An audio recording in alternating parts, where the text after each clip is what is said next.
Tired of boring grammar rules and endless vocabulary lists? Let's try something different.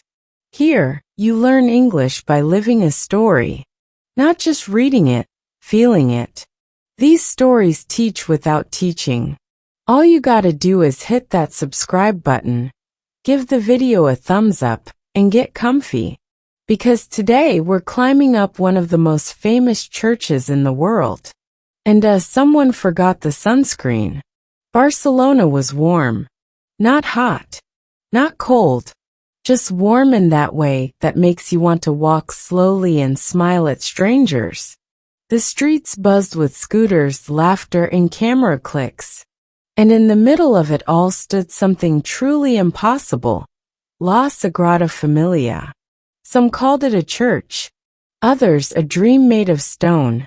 Either way, it was like no other building in the world. Spires that stretched like frozen fire. Facades carved with stories. Light that poured through stained glass like melted candy. One traveler, alone, curious, a little too confident, stood in line, waiting for his chance to go inside. He'd seen pictures. He'd read blog posts. But none of it prepared him for the real thing. Once inside, he barely blinked. His neck stayed tilted, his eyes on the ceiling. The place felt alive, like it breathed through color and shadow. He walked slowly, soaking it in, whispering wow without meaning to.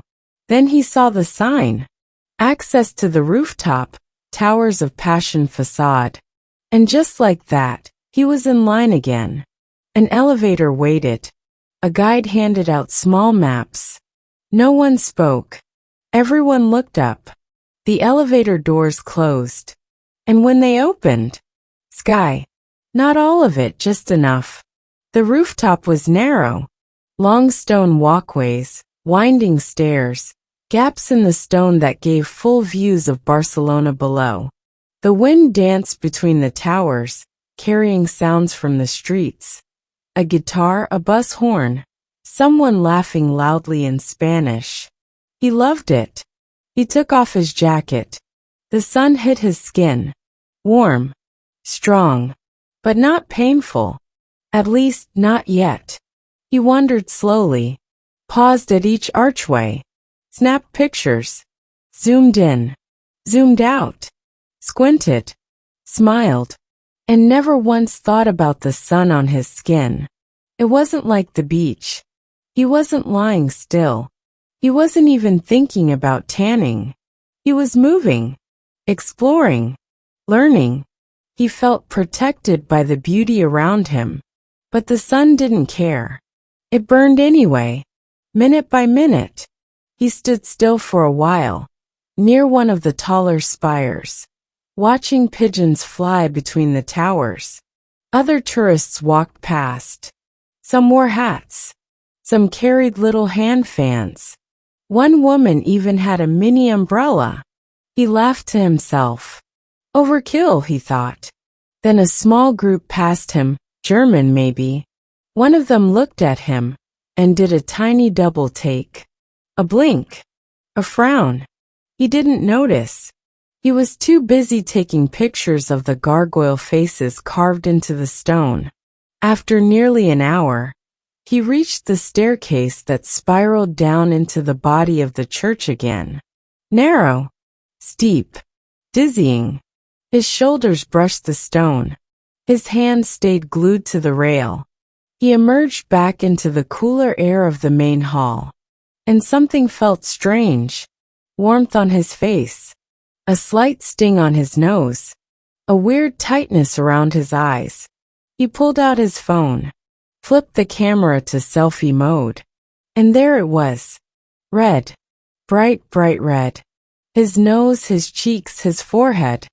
All glowing like a tomato under a heat lamp. The outline of his sunglasses was clear. A pale mask where the sun hadn't touched. The rest? Sunburn. He blinked. Touched his skin gently. Ouch. Someone nearby looked at him and chuckled quietly. He forced a smile, then went straight to the gift shop. No aloe vera. No sunblock. Just fridge magnets and keychains.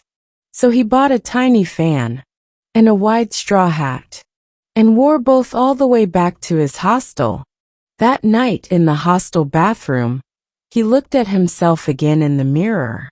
He had that same pale mask, but now his skin itched, burned, and no amount of cold water helped. He lay in his bed, arms spread, a fan buzzing near his feet, and he started laughing. Not just a little laugh, a full deep one. He couldn't stop, because somehow it was funny. He hadn't climbed a mountain. He hadn't run a marathon. He'd just stood on a rooftop and forgotten that the sun exists. And the sun had punished him like a teacher with no patience. The next day he wore sunscreen. A lot of it. He also wore that big straw hat. And when people looked at him funny, he smiled. Because he'd learned that even in the most beautiful places on earth, you need to protect yourself. Beauty doesn't cancel biology. And that memory, he wouldn't forget it. Not the red face. Not the sting. Not the view. So did you feel that burn? Not the sunburn, the learning burn. Because if you followed along, you just soaked up all kinds of English, past tense narration, daily vocabulary, story structure, and even some casual humor. If you liked that, hit the like button, subscribe, and drop a comment below. Have you ever gotten a sunburn in a totally unexpected place? We want to hear it. We post new stories every single day, so don't miss the next adventure.